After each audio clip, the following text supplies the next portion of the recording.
बेटी नहीं है। नेहा के कुछ और कहने से पहले ही वो उसे बोलने से रोक देती है। अब भी उसमें इतने गट्स कैसे होते हैं कि वो श्वेता को अपनी माँ कहकर बुला लेती है। श्वेता ऐसी बेटी को पैदा करके पछता तो रही होती है। अगर उसे पता होता कि उसकी बेटी ऐसी निकलेगी तो वो उसे बचपन में ही मार देती। नेहा एक्सप्लेन करना चाहती थी, लेकिन चाहे वो कितने भी बार बोलती, कोई उसकी बात मानने को तैयार ही नहीं था। वो उसे कहती रही, माँ, जैसा आप सोच रही हैं वैसा बिल्कुल नहीं है। मैं मायरा की मौत का कारण नहीं हूँ। मैंने सच में कुछ नहीं। नेहा के मुंह पर एक कसकर तमाचा पड़ता है। उसको पता था कि उस थप्पड़ का निशान फेस पर रह जाएगा, लेकिन उसने उसकी चिंता नहीं की। तुम्हारी हिम्मत कैसे हुई ये सब बोलने की? बोलो कि तुम ये प्यार नहीं करती। बोलो कि तुम मायरा से नहीं जलती। कहो तुम उससे शादी नहीं करना चाहती। नेहा चुप रहती है। हाँ, उसने उससे 15 सालों से प्यार किया है। उसमें गलत क्या है?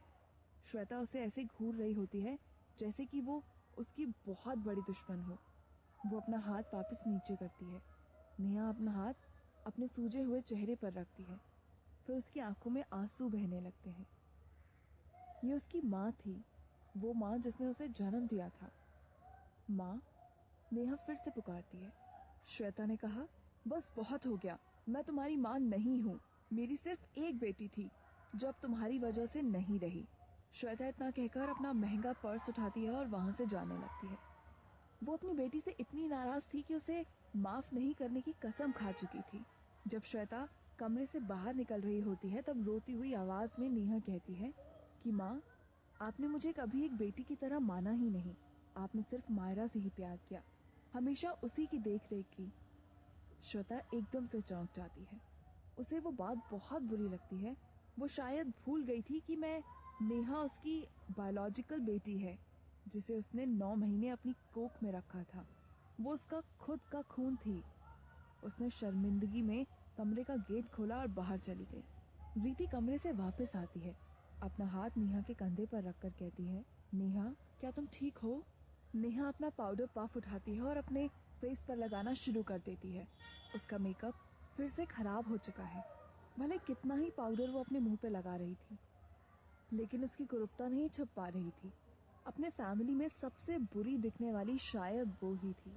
रीति कहती है, नेहा, तुझे ये शादी करने की कोई जरूरत नहीं है, ठीक है? फिर वो नेहा का हाथ पकड़ती है। नेहा, अभी भी देर नहीं हुई है। तू अभी भी ये सब छोड़कर यहाँ से बहुत दूर जा सकती है। वहाँ कोई सिंह फैमिली, अवस्थी फैमिली या कोई और नहीं होगा।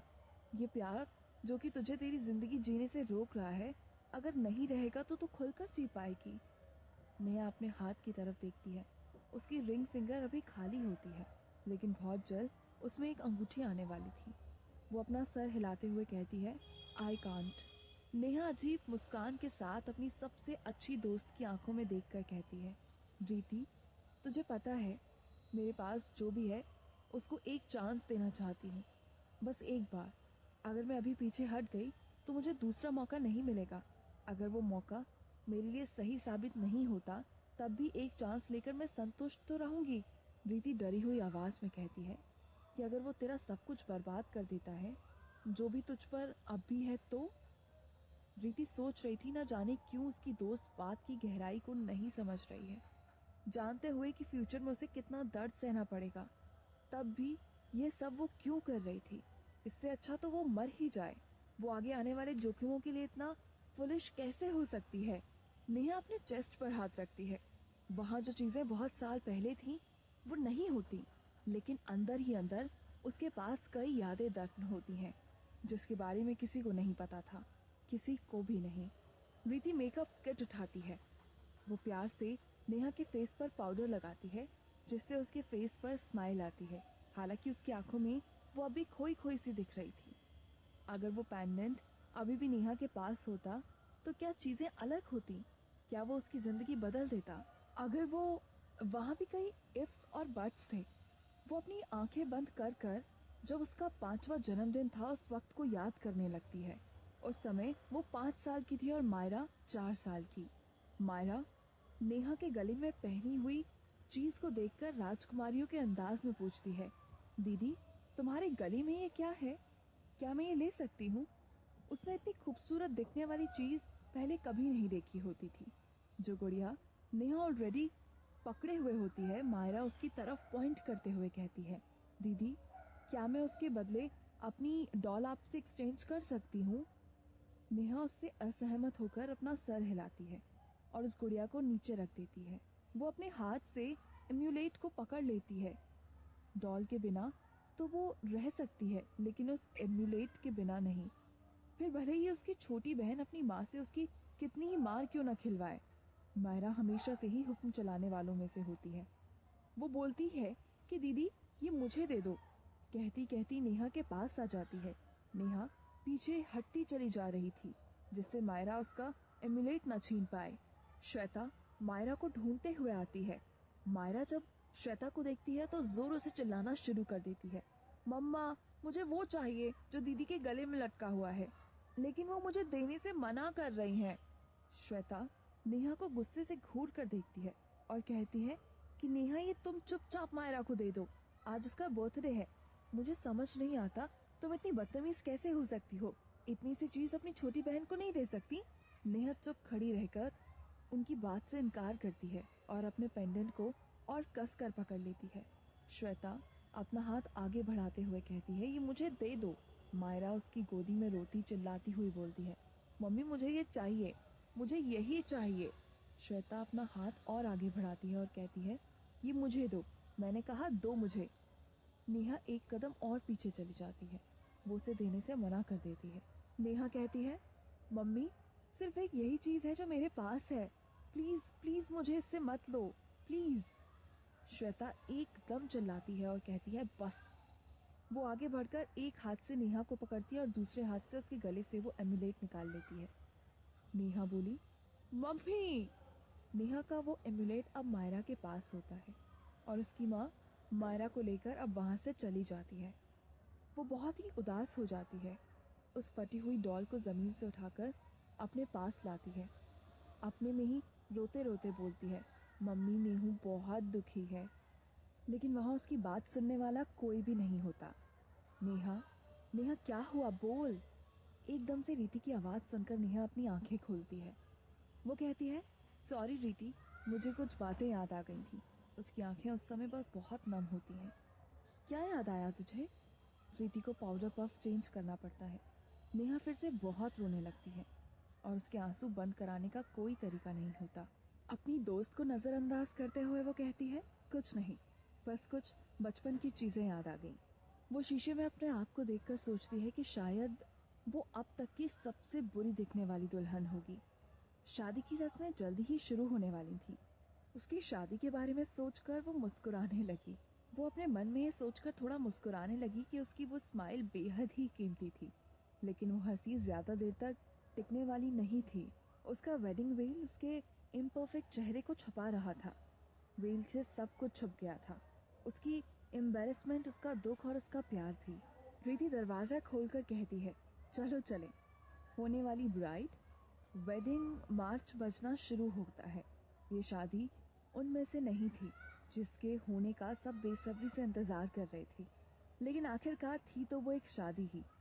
नेहा ने अपनी शादी की सारी तैयारियां खुद से की थी। वो जो शादी का जोड़ा पहने हुई थी वो उसने खुद ही पसंद किया था, लेकिन उस शादी में ना ही तो कोई फोटोशूट हुआ और ना ही ड्रेस ट्रायल्स किए गए थे। और तो और उसका होने वाला पति उससे तैयारियों के बीच में भी नहीं मिला था। शिवा सिंह जी अपनी हाथ की घड़ी में देख रहे होते हैं और उनकी बीवी ममता जी बहुत ही बेचैन दिखाई देती है। क्या आपको पता है हमारा बेटा कहाँ है? वो तो उस लड़की से शादी करना चाहता था और अब पता नहीं कहाँ चला गया। क्या वो शादी को आगे बढ़ाना चाहता भी है? खुद ही सोचिए, दुल्हन दूल्हे के बिना थोड़ी शादी कर सकती है। वो अवस्थी फैमिली की बेटी को ऐसे अकेला नहीं छोड़ सकते थे। दोनों ही फैमिलीज का सोसाइटी में बहुत बड़ा नाम था। अगर कुछ भी गड़बड़ होती है तो अगले दिन के न्यूज़पेपर में बड़ी हेडलाइंस में आता। शिवा साहब अपनी पत्नी को थोड़ा शांत कराने के लिए कह देते हैं कि फिक्र मत करो, पता है कि वो क्या कर रहा है। फिर वो दुल्हन के जोड़े में खड़ी लड़की को देखने लगते हैं। वो सोचते हैं कि काश वो गलत होते। नेहा नर्वस होकर अपने होठ दबाने लगती है। हर कोई उसे इतनी आयरनी और अपमान से देख रहा होता है कि उसे बहुत ही शर्म फील हो रही होती थी।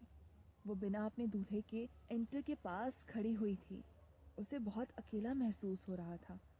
सेकंड्स मिनट्स में बदल जाते हैं। नेहा वहाँ खड़े हुए सोचती है कि वो ज़रूर आएगा, भले ही वो उससे नफरत क्यों ना करता हो, लेकिन वो आएगा ज़रूर। वो उसे बिल्कुल पसंद नहीं करता था। मेहमान अब अपना संयम खोने लगे थे।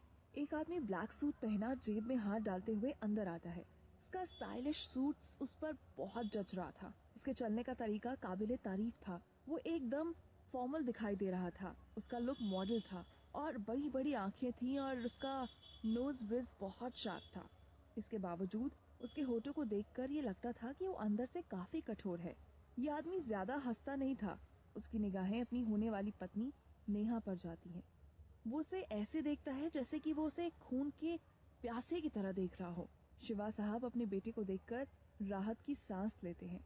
जब वो और उसकी पत्नी को एक दूसरे को देखते हैं तो उन दोनों की आंखों में एक चिंता दिखाई देती है।